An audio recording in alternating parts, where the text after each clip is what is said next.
Hey everyone, I'm your host Pratik Basu, and with me is our very first guest on the podcast.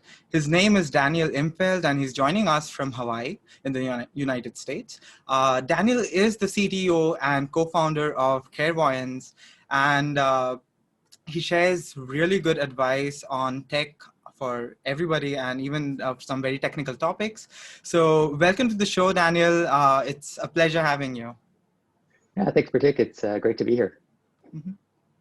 So our topic for today is CRDTs, and it's something very technical, but I still think everyone needs to know that such a thing exists.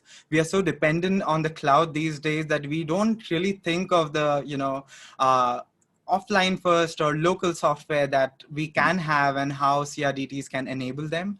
And Daniel is here to explain us what this is, what it stands for, and what are the technical aspects of it. So Daniel, please tell us what are CRDTs? CRDT is a conflict-free replicated data type. So the conflict-free, refers to the properties that it has, where you can merge them together without having to resolve conflicts at any time. Replicated just, of course, means that these are designed to be sent over to other computers and things like that. Data type is just data type. You have like the counters. A kind of traditional CRDT counter can only go up, and you just record the number of increment operations you've seen. You can make a counter that also goes down by combining two of them. So one is recording the number of increments, and one is the number of decrements, and you just subtract one from the other. Then you have like the grow only set, where you can only add things to the set. There are various ways, depending on what you want to do, to make a set that you can remove stuff from. You can put together two grow only sets to say, this is the set of stuff that I've added, and then another set, which is, this is a set of stuff that I've removed. And so something is in the set if it's in the added set, but not the removed set. With that kind of set, you can only add or remove something once. So, for certain types of applications, that's fine. For certain types of applications, it's not okay. So then you might get, into the last write win stuff, where you're using the timestamps to figure out, what the value is. And then the CRDTs underlying that last write wins thing are really the timestamped operations and the values that get written. Cool. And then, of course, you have the sequence CRDTs, which are by far the most complicated and are designed for collaborative text editing, where you don't want to just say like this 3-page document was changed to this slightly different version of the 3-page document, because that's not a good experience. So they break down all the characters into little bits and record the actual insertions and deletions that were done. So basically, it's a data structure that is designed for when multiple things are happening at once, possibly, things that might conflict in a traditional setting where, some people are typing in one place, some other people are typing in another thing. Maybe you're doing like a social network and you're counting up how many people have liked a thing. And so you need to merge all the data together where, if 500,000 people are liking something all at once, you need some way to count that and bring it all together so you actually get the right count. Or, maybe in a CRM like Salesforce, you have a bunch of people editing a bunch of different things all at once. And, maybe even some people are offline and they're doing it, and then they sync back an hour of changes back. And so, it's a data structure that handles all of the hard work of the syncing and, dealing with, merge conflicts and things like that, without you having to write a whole bunch of code yourself to do it. And that's really where the power is, because I think everyone who first tries to write their first syncing code, they put it together, and like at first you think, oh yeah, this is simple. If this thing happens and then that thing happens, then I just resolve it this way.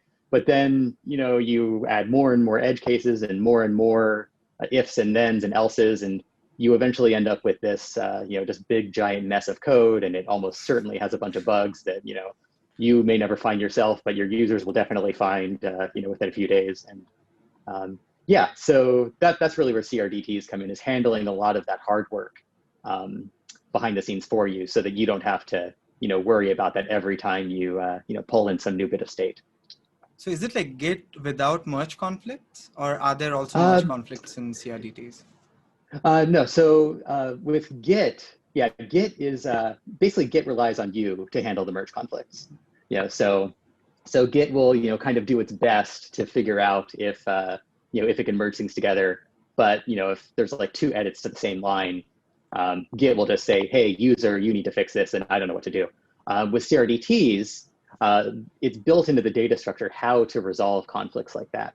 And the caveat there is that certain operations you just can't do. So it kind of limits you as to what you can do, but at the same time, you also don't have to worry about certain things. So So it's a good it puts, limitation. yeah. So it puts certain limits on your data format, and it requires you to think a lot more about how you're structuring your data. But then there's just this whole other class of problems that you don't even have to worry about. So what a lot of people do is, they'll use the CRDTs kind of as like primitives, as building blocks to build up the more complex, and the richer data representations that they actually need. Mm-hmm. So pretty cool. So, but you're saying people are building stuff with it. Is it really out there, or is it something that developers are taking advantage of? Because from what I know, most JavaScript developers haven't heard of CRDTs, and most developers getting started in general, they don't even have an idea about, if something can be local first. We are all taught to think about, okay, there is a server which will handle things, and then it will, sync across all the devices. So why aren't CRDTs popular, and why is something like Firebase more popular when in many countries like India, we don't have, good internet? So we need CRDTs here. We need more offline or local first apps. So why is that not the case right now? Yeah, I think the easy answer is, well, I guess there's 2 answers. First is that it's just hard. You have to think about a lot more stuff, even if you're doing CRDTs. You need to think about how the state merges together. You need to think about how the state goes back and forth from the server. If you're assuming that your web app is always connected, then it doesn't really have to do much local data management. Anytime you do something, you just go back to the server, and the server says, okay, you can do this, or okay, you cannot do this, or hey, maybe someone changed the data before you, and so here's what do you want to do about that. But obviously, if you don't have good internet, or if you're in a place where say you might be off in the mountains for a week, and you still want to get some work done, having that ability to do local first applications really helps a lot, because then you can still do stuff and then sync your data back, and then hopefully it will, all work. Yeah. And we also don't need servers, right, for this. It could also be on a local network. We don't need the internet really. Yeah, definitely. Yeah, so the CRDT structure is designed so it doesn't have to have a central server. In practice, most applications do, just because that's how things are designed. But yeah, you could definitely build them over a peer-to-peer network or something like that as well. I think depending on the application, sometimes you have to have a server. For example, if you have certain business rules that you have to enforce, such as certain users are allowed to do certain things but not other things, you have to have some server that's enforcing that, and can maybe tell the user, hey, that thing you tried to do, you're not allowed to do, which actually brings up some other potential issues with local first stuff that we can get into in a little bit. Mm-hmm. And does Google use CRDTs in its backend, or is it something, or a previous version of CRDT? What does Google use for its docs? It's quite possible they're using CRDTs somewhere. For Google Docs, they're using what they call operational transforms. And so that's a little bit different. It's a similar concept. The idea behind that is, say, and this is Google Docs that we're talking about, inserting and deleting text. So you'll have an operation that says, I typed the word apple at index 15 in the document, but then you have some other change that says, 5 minutes ago, someone deleted a word before that. And so what you would do is you would kind of insert that deletion operation in your list of operations in the right place. And then you go forward and you sort of move all the insertion operations back. So if you said, okay, I inserted the word apple at index 15, but this thing was deleted beforehand, so I'm changing this operation to say, we actually inserted apple at index 10. And this can get very complicated, because essentially you have to have, for every operation that you have in your system, you have to know how any other operation will affect it. And I was reading last night for Google Docs, they kept this in mind and they limited their transforms to just 3 different operations. There's insert text, delete text, and apply styles. So you really only have to think about a few. The big product that used this before was Google Wave, which you may remember was one of their Google's social network attempts that was a pretty cool product, but it didn't really get Was much it after traction. Orkut or after they purchased Orkut or before that? I believe this was after Orkut. I can't Okay. quite remember. So a more I didn't use it recent much. product after 2010. Yeah, Okay. yeah. I think this was about 5 years ago. I could be Mm-hmm. wrong. The product itself was actually, I believe, open sourced and made part of the Apache Foundation. But Google Wave also used operational transforms, and they had a whole bunch of operations because there was just, a lot of different kinds of things you could do.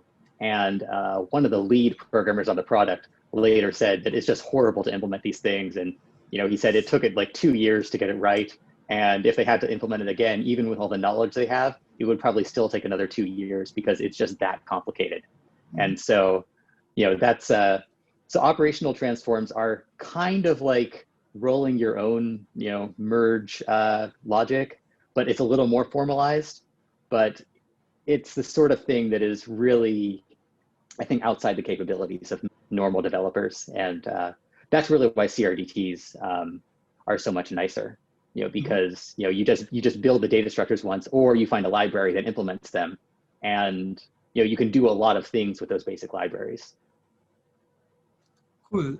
So CRDTs is basically a simpler version or a simpler way to achieve sync than what Google uses right now.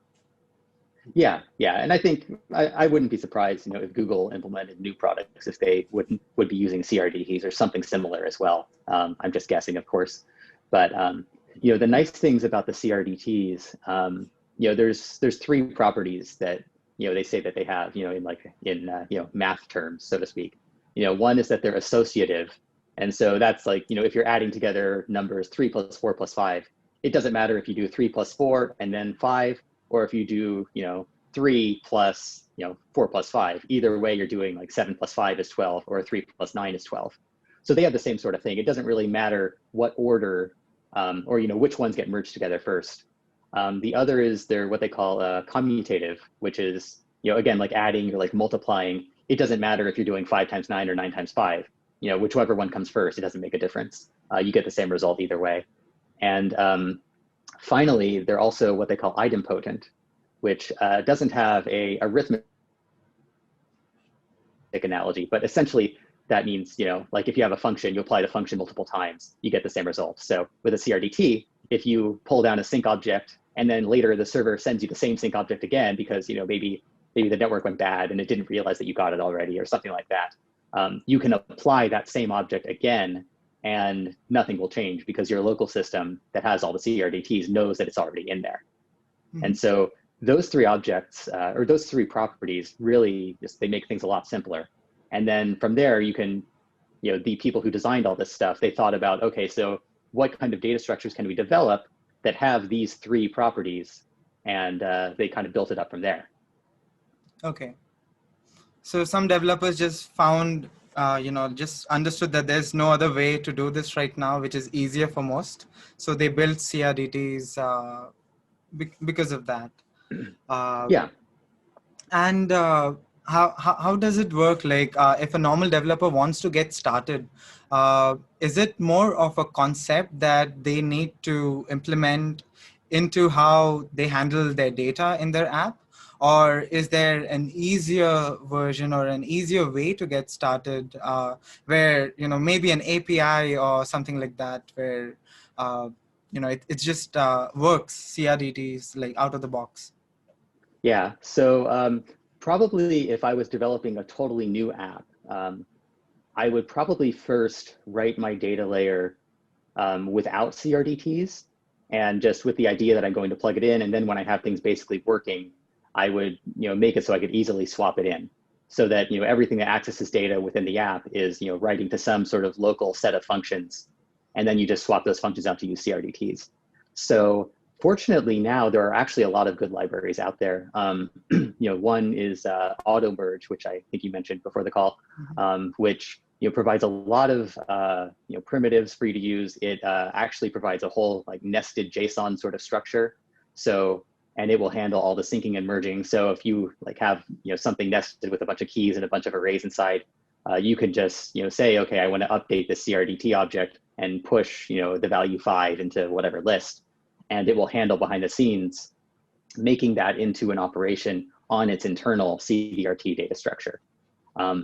For simpler things, then there's you can have counter primitives. So if you just have a counter and you want anyone to be able to like increment or decrement that counter and have everyone's be able to sync together, there's primitives for that. There's primitives for like a database table, so to speak, where you have rows and each row has a bunch of columns. And so the advantages of using those is that they're simpler. You don't have as much to think about, and those are kind of more the standard traditional CRDT objects. The more complex like nested JSON one would pretty much be built upon or on top of those. And so that's a pretty good example of where you have your basic CRDT objects like a counter or a set that you can only add things to, or a value where you keep track of whatever the last write was, and you only take the writes that are newer and things like that. And then you can build those all together into a really complex and nice to use data structure. So when we use Git, it takes a lot of storage on our local system, and when we push, it's just the the output that we are pushing to the user. So it's not a lot, but when we are handling this on each and every system, every one of the devices, it seems to me that it can be a very big file in the end on everyone's local computer.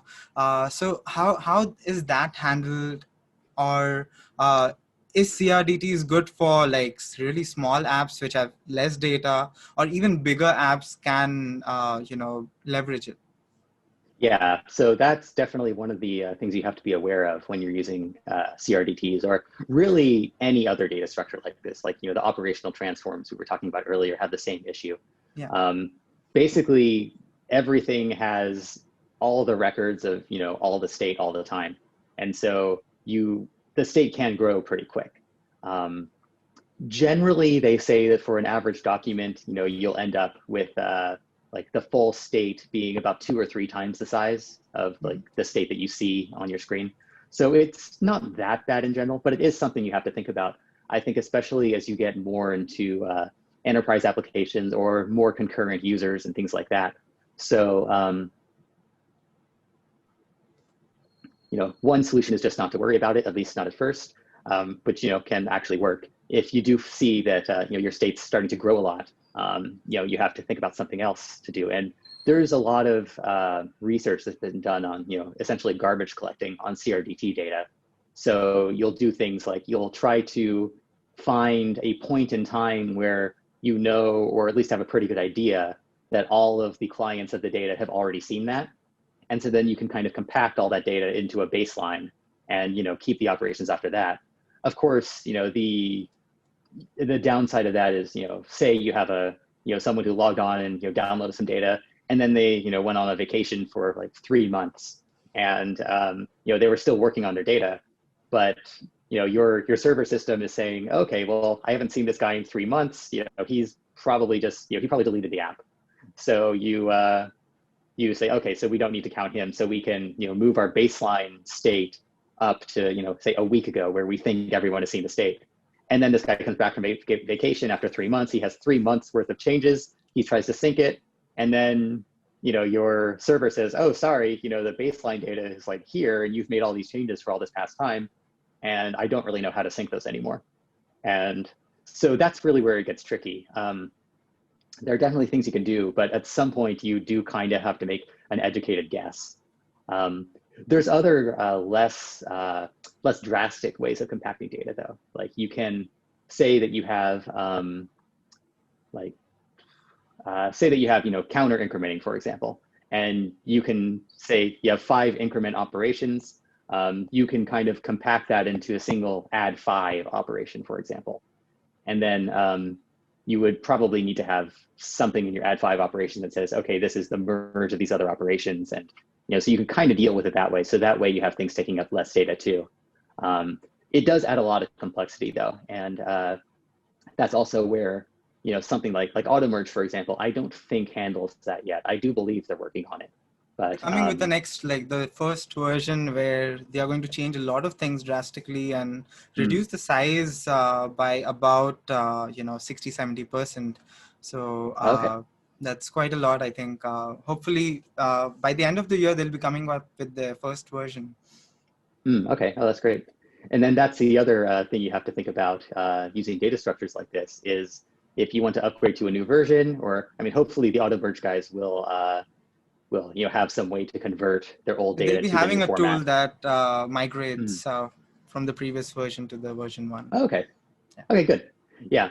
But yeah, it's definitely something you have to think about is, how do I do this in a way that is also extensible in some way or upgradable in some way? I think it's the sort of thing you don't have to put a lot of thought into, because when you're building a system at first, you never know, like you can't predict what you're going to upgrade it to later. But just kind of thinking of that in mind, just having it in mind as you build the application, I think can be a pretty good idea, even if you don't actually have to act on it right away.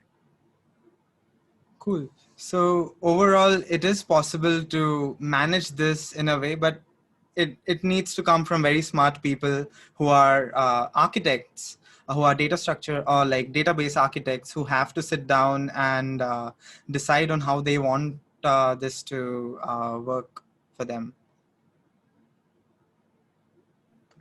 I think these days, I think it's within the realm of most developers being able to do it, actually, because a lot of the hard work, the research, and the kind of the work with the logic and the math has already been done. And so, like if you go to Wikipedia now, you can see it lists like 5 or 6 different types of CRDTs that are sort of the building blocks that everything is built on. And most of those are not too hard to implement, really. And there's plenty of examples you can look at. The video that I watched that led to us being on this podcast called CRDTs for Mortals. For example, that has a great example app where he just implements the whole thing all from That's scratch. really simple. And yeah, it's very basic. Yeah. And so that's so those are CRDTs right there. And he implemented them all himself. You can see how he did it. There's a little bit of complexity in the timestamp implementation, which I realized I got wrong on the original blog post, so I need to update that. So how do timestamps work with CRDTs? Is that a part of how CRDTs work? Some of them, like a simple counter implementation, for example, you don't really need a timestamp, because you can just have each operation have some sort of unique ID. You can generate a UUID or something for each operation, and from there you just add them all into the counters set of increments that are decrements, and so you don't really need a timestamp. If you're doing something like last write wins, of course, then you do need a timestamp, because you need to know what time each write came in, so you can figure out which one is the most recent. So the obvious way to do that is just to use, the physical time, you call, new date, for example, in your JavaScript app. Of course, that has a lot of potential problems. Computers are all at slightly different times all the time, sometimes by significant amounts. If one user accidentally sets his clock to 5 years in the future and then makes some changes, then, nobody else will be able to overwrite that data for 5 years. And, that's not what you want. So the system clock is very important if it is calibrated with the real clock, and that's always a challenge, I think. Ideally, yes, it should be calibrated with the real clock. Practically, it's impossible. So you can try to sync with your server, do some like network time protocol stuff, or some implementation of that to see how far off the local time is from your server's time that it expects. What a lot of people are doing now is what they call hybrid logical clocks. And so stepping back a bit, a lot of distributed systems use logical clocks where the clock is really just a number, 1, 2, 3, 4, 5, 6, 7. And anytime you do something, you add 1 to your clock. Anytime you And anytime you receive a message, you see what the other guy's clock was. And if his clock is higher than yours, then you set your clock to that value. So if you're at 7 and you receive a message where the other message's clock was 12, then you set your clock to 12, and then you add 1 to make it 13. So then everyone's on the same clock once again. The downside to that is, and sorry, that's what they call a Lamport clock, if anyone wants to look that up. The downside to that is, like in the offline scenario, if, we'll just say, you're offline and you have, say, like an iPad and a phone, and you make some edits on your iPad and you make some edits on your phone. And, then the next day you come back and they both go online again and they both sync their changes. With a logical clock, they just both know, like, okay, all these changes happened at time 12. And all the changes for the day happened at like time 12, 13, 14, 15. The iPhone also says all changes for the day happened at 12, 13, 14, 15, 16. But you don't really know, like maybe you made all your iPad changes in the morning and all your iPhone changes in the afternoon, and neither one really knows that happened. So the order that the last write wins comes in might, be different from what you expect, because it really comes down to which one syncs first in that case. So the hybrid logical clock combines this logical clock idea with the physical time. So when you sync, you actually look at the physical time from the other side that's coming in, and you update your clock's physical time if it's greater to that idea. So even if you think it's 3 o'clock in your clock, the other guy comes in, sends you a message and says, okay, in my message it was 4 o'clock.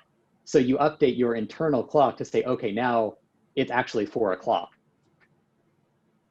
Cool. So every time you're syncing, so your clock kind is of ends getting up running updated on the same time, even if, yeah.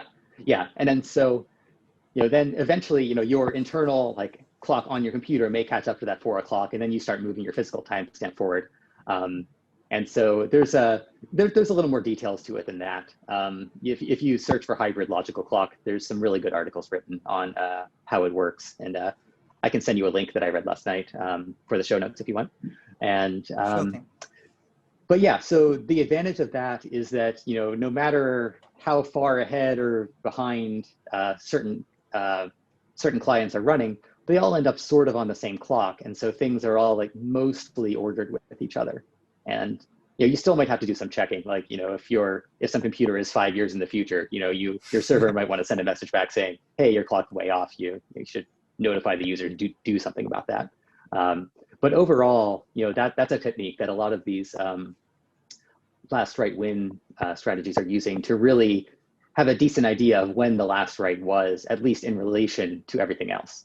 It may not be that it actually took place at 4 o'clock. It might have been at 3:30. But at least, everything else that needs to know and order the writes together can actually do that in a way that they're in the right order.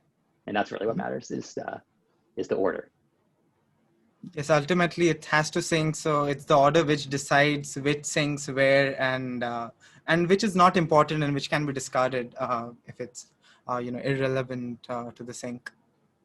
Yeah, you don't really care like the actual time when things happen for the most part. You just care that, if this thing happened after this other thing, the thing that happened most recently is actually the one that takes effect.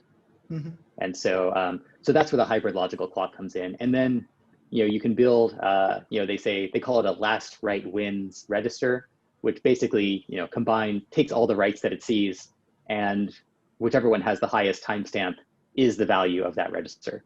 And so then you can take that and you can put it into like a map. So, you have keys that are mapped to multiple of these registers to make it sort of like a JavaScript object where you have keys and values. Or you could do it like a table where each cell in the table is another one of these registers, and so on. So there's a lot of things you can do, and you can build up some pretty complex state representations just using, these relatively simple things. Mm-hmm. And so, again, in the CRDTs for Mortals talk, what he was doing was using a set of commands to write to these different registers to populate a snapshot of the latest state in a SQL-like database. Mm-hmm. So then he had the CRDT implementation just updating his SQL-like database, and then all of his data reads he could actually do with SQL commands. which since I believe he was writing a personal finance app is, very nice to do. You can do a lot of sums and averages and that sort of stuff. Basically, he made it look like it is simple and approachable, and anyone can do it with, I think, 200-300 lines of JavaScript code. Oh, yeah. Yeah, and then, if you're using something like auto merge, even less than that, since you just import auto merge and it comes right in, you do get into issues, I think, with more enterprise style code, where say you go offline for a couple days and you're making some edits, and sometime during that time, your permissions change and suddenly you can't do things that you thought you could do. And so, if you spent like 2 hours writing up some sort of report, and then, you try to sync back to the server, and you're not allowed to, add new reports anymore, then you don't want the server to just accept it, but you also don't want the server to just say, sorry, you can't do that, and it just deletes your 2 hours of work. So I think that's in the enterprise setting, that's where a lot of the interesting questions come about, is how do you design a user interface that works well with fine-grained permissions, where users might be able to do some things or not other things. You might add a contact into your CRM application and then try to reference that contact somewhere else. But if you suddenly sync back and, oh no, you're not allowed to add contacts anymore, you need to not add that contact and probably not reference the contact in the other places, since the contact doesn't exist, and also have some way of telling the user what actually happened in a way that he can do something about it without just losing all the work he just did.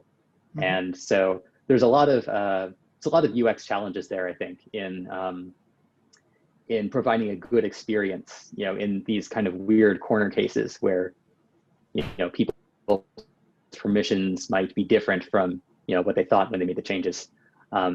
For like simpler things where it's just you and you're dealing with your own data and there's not really like any collaboration going on, or maybe the collaborators are either you're allowed to collaborate or you're just not. Then it's a lot simpler, because you don't have any sort of like partial application of changes that you need to think about. I think with single user apps who are looking for, the app to be everywhere and still sync, I think for them it is okay, because they're aware of what changes they made where. So if they want, they can manually just bring that device online and sync it. Yeah. I think that's the simplest way, and like where CRDTs won't be a problem at all. Like I don't see any downsides there.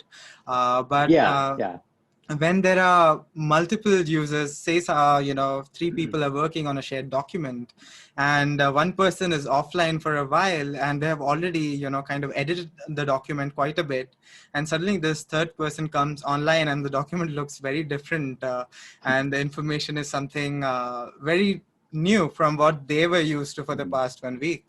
So I think that will be something of a challenge if people are not online for a while. Yes. I think they should be not allowed to push their edits if it's been a certain amount of time, so that they can first see the latest version, and only with everyone else's approval they are allowed to, push the edit to the main, I don't know, there's no server, right? To everyone else's copy of the data. Oh, there could be a server. Yeah, like, Google Docs, for example, there's a server.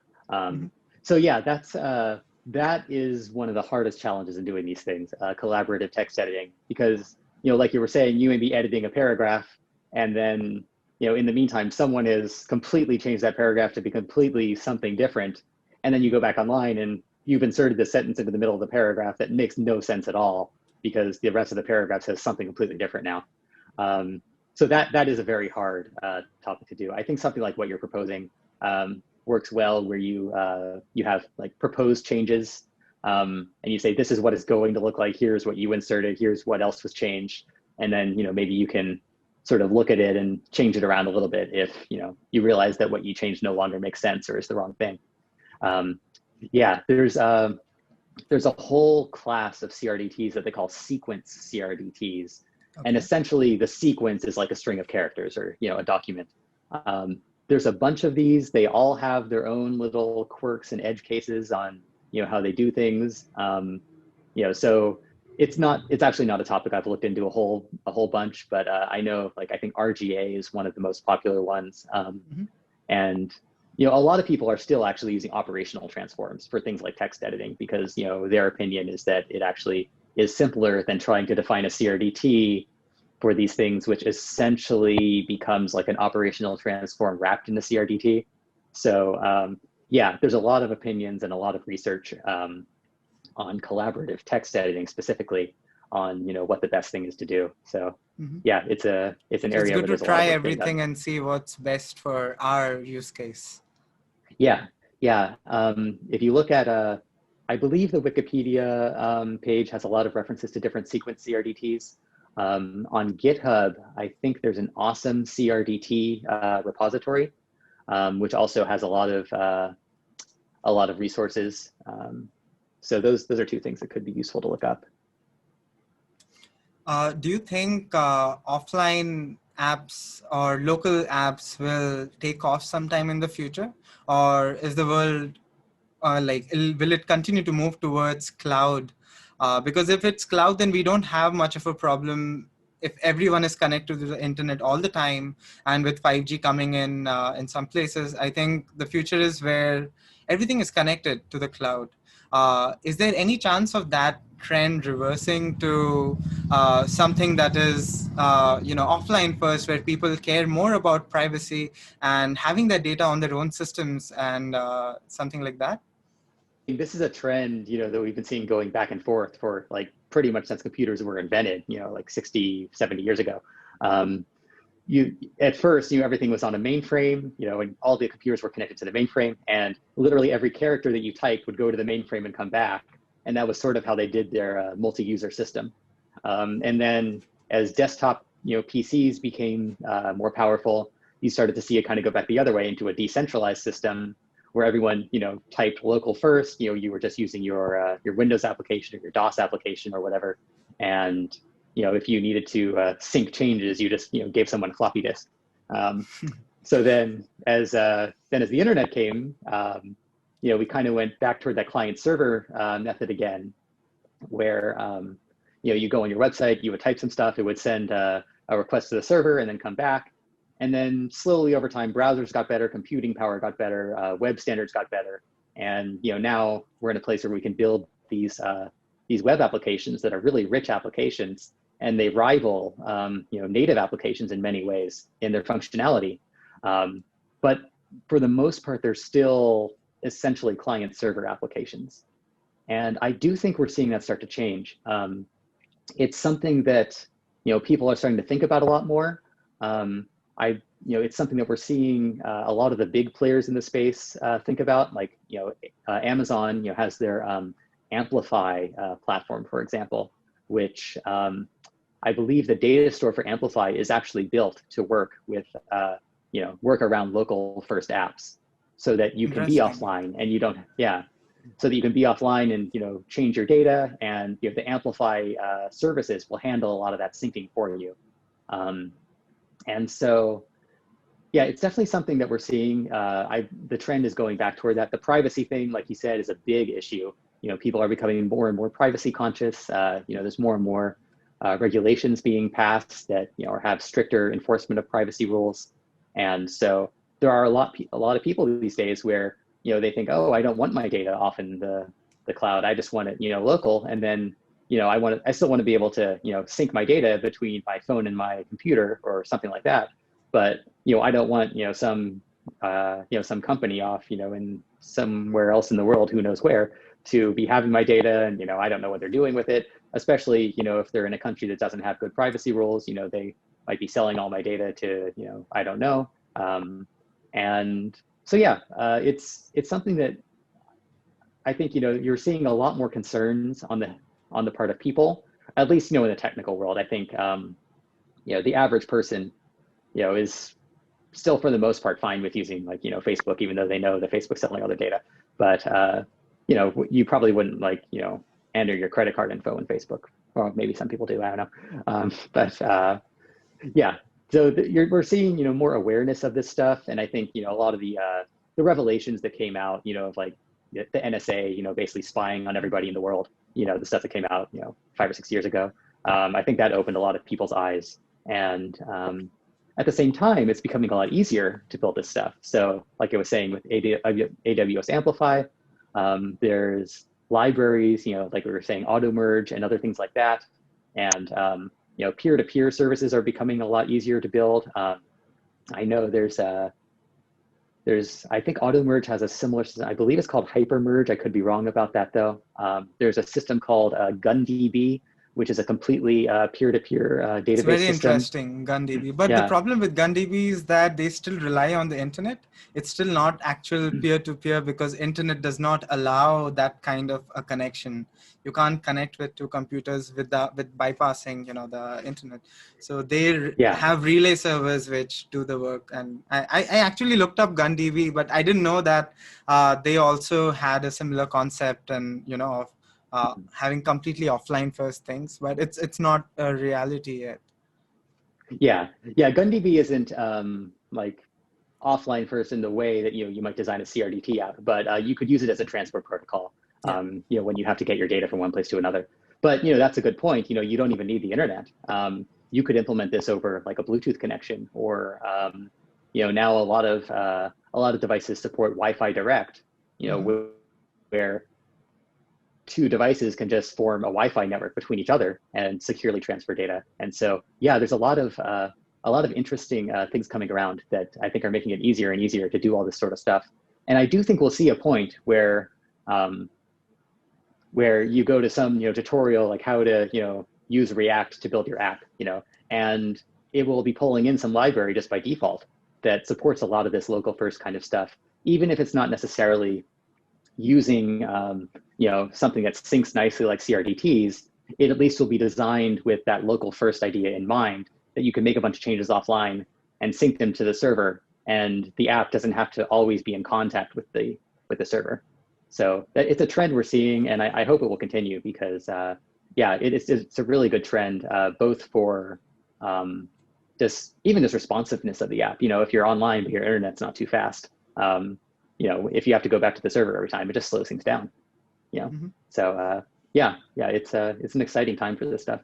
But I somehow feel that the big tech out there, they won't really allow for this to take off in a way, because this means they don't have access to our data, and that's what they need from us. So if more offline first things come in the picture, then probably they'll, I don't know, I think they'll kind of try to stop it from taking off in a big way, and it'll always somewhat be a niche which a few developers and few privacy concerned folks are doing.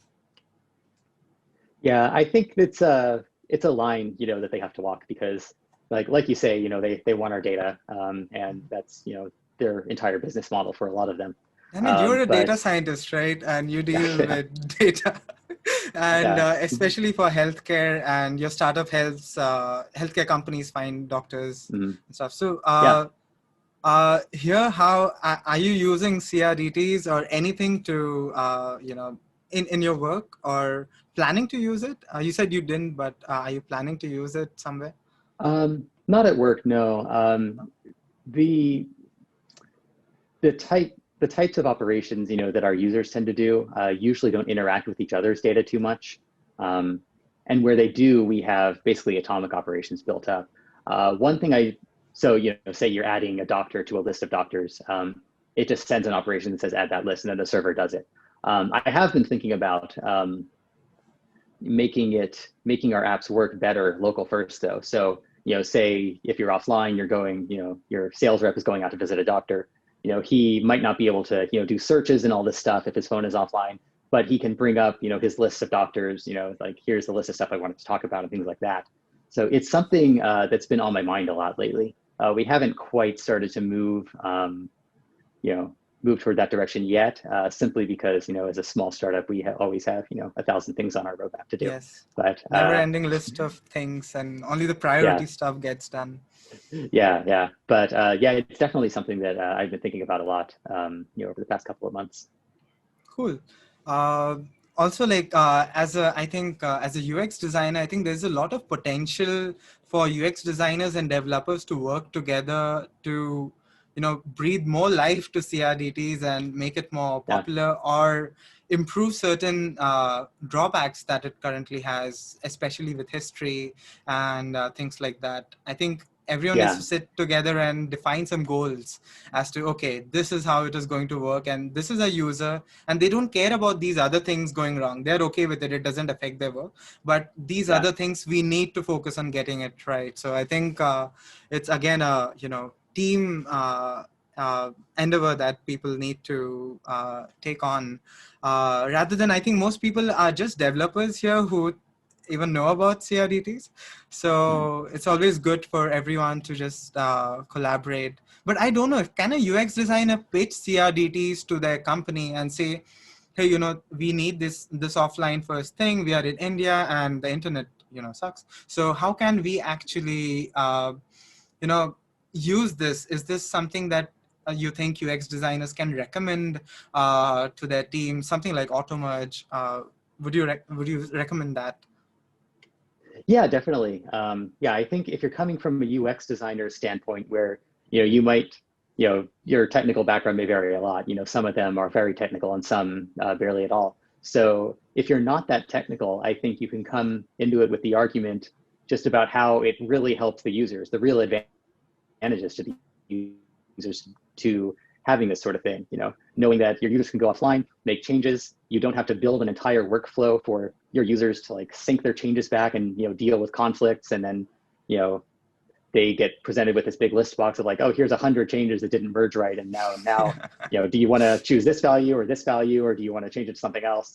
Basically like you don't want, for most workflows, you don't want to really be recreating the git merge conflict workflow inside your app, because for programmers, we've just kind of come to expect it. But for most users, they'll see this thing and they're like, oh, this is just horrible, I don't want to deal with this. And then there's other stuff too, like if you go offline, you may want to have in your UX an indication of which specific items have not been synced yet. So not just oh, you've been offline for 3 hours, so the stuff you've changed in the last 3 hours have not been synced, but being able to maybe with a little change in the background color or a little star, or whatever you do in your UX to indicate, hey, these specific items have not been synced yet, so you need to go back online for other people to see those specific changes. So there's a lot of things, I think, from a UX standpoint that you can implement using these things. Oh, the other thing is, if you want to have some sort of undo functionality, using CRDTs makes it a lot easier because what all the operations are. You don't just you don't have to keep some separate idea of what the changes were and use those for your undo, because the set of changes is the state itself. So you just look at, what is the final state right now? What is the last change I made that affected this thing? And you just sort of generate an inverse change to that. If you change the word banana to apple, you just say, okay, insert a change into the changelog that changes apple back to banana again, for example. So I think undo is built into CRDTs. We don't have to worry about it. Yeah. Like, so auto merge, for example, has automatic undo facilities. For other sorts of things, depending on the CRDT, you have to figure out how to implement it. Like, there's a type called a grow only set, for example, where you're only allowed to add things to the set. So for that, you wouldn't be able to undo adding something to the set. But there's another type where you can kind of actually remove stuff from the set using sort of, and one way to do that is with the last write wins. So you can say, just add another write that, removes that thing from the set. And then, so sometimes to do undo, you have to change around the implementation you're using. Sometimes it's a little more complex. Again, that's one nice thing about using auto merge, or, what are the other implementations where people have really thought about this stuff is you don't have to figure it out right away, because undo is another one of those things that when you first think about it, it feels like it's going to be really easy. And then you try implementing it and you're like, oh no, but what if this happens in this order and then that happens in that order? And then you just end up with a big mess of code again. Also, your user can press Control Z and go back a step. Thinking of the complexity, I think it's something when, AI or something can just come in and do this and figure things out. Because right now, I think there's a lot that is that we need to figure out as developers as to how things can break and how we should stop it from breaking, and have just figure out how to solve the problems that result from CRDTs. So I think Yeah. it's a lot of things that isn't taken care of, and a lot of complexity that varies from use case to use case. Yeah, yeah, definitely.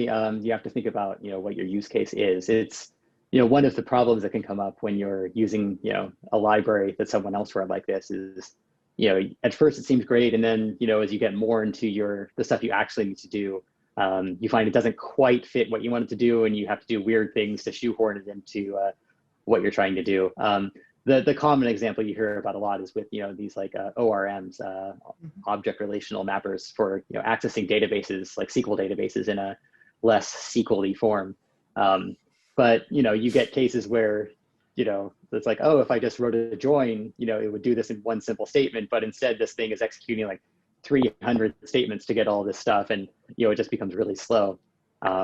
So yeah, I think that's that's when I you guess build the your own thing. You get frustrated and like, oh, it's yeah. not doing what I really want. Then you make a small version with just the things you need. Yeah, yeah. So it's there's that weird balance, I guess when you're designing any sort of project, of do I want to use this library? Do I want to roll my own or some other library, or even like how hard would it be to rip out this implementation and replace it with another? And that of course can have its own, go down its own rabbit hole of, you're making everything so completely generic so that you can change out any implementation, in only a day, and then you end up with another giant layer of abstraction. So, Yeah. I think a lot of this stuff is just, figuring out which abstractions are the correct ones to build and where, in any sort of development, really. So you are into playing with CRDTs, and it's something you want to continue exploring? Yeah, yeah, definitely. Just I like the idea, that you can change around your data, and you don't have to worry about if you're online or offline. You don't have to be talking to the server all the time. You don't have to worry about if two people make a change in the same place, what happens. A lot of that just gets handled for you automatically, and that's really, I think, where the power is, that you don't have to write your own logic to merge all this stuff together, which inevitably will have problems, because that kind of logic just always does. Mm-hmm. You were saying about how people using your apps, how they sometimes need the list of doctors offline. Is that Mhm. something that triggered your thought into exploring about CRDTs and local first apps? Is the need for it something that triggered it? It's actually not a request that we've had. Mhm. In the medical world, everything is kind of behind the times, and so Okay. you know, Just needs our to be HEPA users, compliant. That's it. well, yeah, our users are used to, like getting spreadsheets and printing them out and taking out the printouts of the spreadsheets with them to their meetings. So, Mhm. even though, so if they need something, they just print it out right now. So, Okay. we definitely want to improve that experience, but, They like just the like the paper fact, and printer. Yeah. yeah, yeah, just the fact that, we have, features where you can click a button and it prints out a report instead of, having to print together a spreadsheet and put together your PowerPoint, that's really enough for them. They love that. But yeah, it's funny, working in the world, a lot of things that are so amazing there are things that, in a lot of other tech startups would just be kind of run of the mill. But Mhm. but yeah, so we're, bringing people forward to the present, I hope. Okay. That's again a challenge. I think you need to convince all these people like, okay, stop taking printouts now. You don't need that. You can Yeah. have it on your phone. Yeah. Yeah. Well, a lot of our value proposition is just saving people a lot of work. You don't have to Mhm. spend 2 hours, downloading all this, claims data and running it, or having rather, some data analyst who does this full time, just making these spreadsheets, putting them together, copying and pasting values into a document, which becomes a PDF. So, we've done a lot of the hard work in the background, and, you define like what items you want to go in your report, and you click a button and it prints it out. So, Mhm. yeah, so that's a lot of what we do. So yeah, we haven't been doing anything fancy with state management, but we'll see. We might as we go forward a little bit, at Do you least with have like a the local first background stuff. in healthcare or the healthcare space? And why did you No, choose my this field? Yeah. so my co-founder does. Oh, So okay. my co-founder, worked at a company called Dichrom Grid for a while, which made one of the first web viewers for radiological slides. Cool. And so he was in the space for a while, and then I just kind of got in touch with him through a mutual friend, and we started doing this together. So that's really where we come from. I actually come from more of an embedded systems background myself. I started out at a company called Green Hills Software, which makes operating systems and compilers and hardware debuggers. And after that, went to a company called Arista Networks, which is essentially a competitor to Cisco. They make network switches and things like that. And then started Clairvoyance. So yeah, it's been an interesting journey, kind of walking up the stack, from like writing operating systems to now doing web applications. But So things have yeah, gotten simpler and simpler for you, right? Yeah. The technology today, it's so easy compared to, I think, what you had to do with operating systems and embedded systems. Yeah, in some ways, yes. In other ways, it's just different problems. Okay. With So when it's you're still developing operating challenging systems. or not? Oh yeah, Okay. yeah. It's challenging in different ways. A lot of it is more like how to do data analysis and return results in real time. There's a lot of it just like in UX design now that I've been learning a lot about. Making things not only intelligible or incorrect, but in a way that the user can really look at it and get value out of it without having to stare at something for too long. Especially, a lot of our customers are sales reps, and so they don't really like to waste time. They kind of feel like any time that we're not spending going out and having meetings with clients is wasted time. And so, for the last couple of years, we've been designing our applications with a lot of that in mind to allow them to get the value that they need as soon as possible, as quickly as possible, in a really digestible form without having to wade through a bunch of details to get it. And so there's a lot of challenges around that sort of things, figuring out, what the customers want, and, not necessarily what the person buying the software for the company tells you they want, but, what the people who actually use it will want. Because, that's not always the same thing. And yeah, it's been a fun challenge. And yeah, I'm excited to see where we go in the next few years. I think now UX is like, with your coding skills, the next step is just to, match the UX. And I think your co-founder, with his, background in healthcare, I think he probably contributes a lot to that. Yeah. And he's taught me quite a lot about all this stuff as well. There's a whole world of, terminology and, things that, most people just never encounter until they're dealing with this type of data. It's a very, small, very specific world unto itself.